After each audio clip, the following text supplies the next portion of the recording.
This is the Earth, and it's a scale model.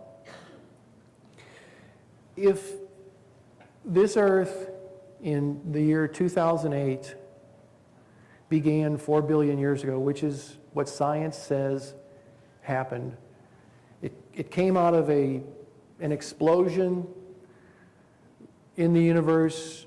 The formation of this rock that we call our home began 4 billion years ago.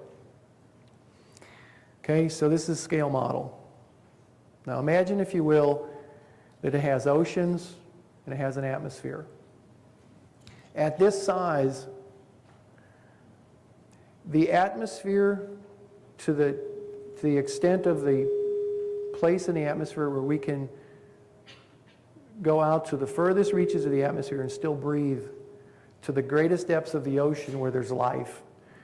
In this size Earth, that space is about 1/16 of an inch. Now the point I'm making with this basketball is this: we're talking about changing minerals, metals, and fossil fuels into things that we use. What do you think happens to those metals, minerals, and fossil fuels when we change them?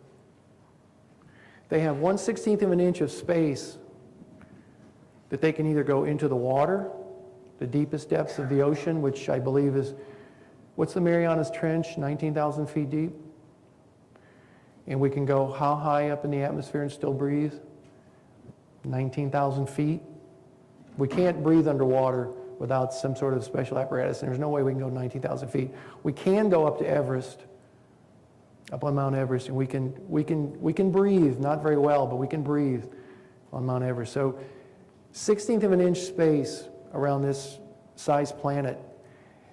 It took 4 billion years for it to get sweet enough to change all the gases, all the toxic stuff, all the soupy mess, till we came along about 10,000, 15,000 years ago.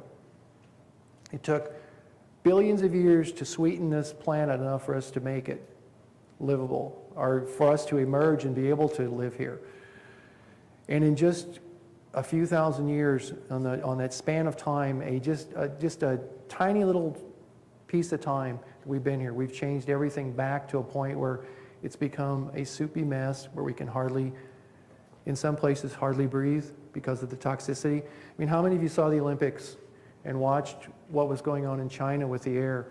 And that was after how many days of taking millions of cars off the streets, shutting down industry, only to go back to that same thing. And my point there being, you know, we've come to an age of consuming so much and so fast, and we're turning it so quickly into what eventually will be an unlivable mess. Meeting the needs of our generation without compromising the ability of future generations to meet their own needs. So that begs the question, what are our needs?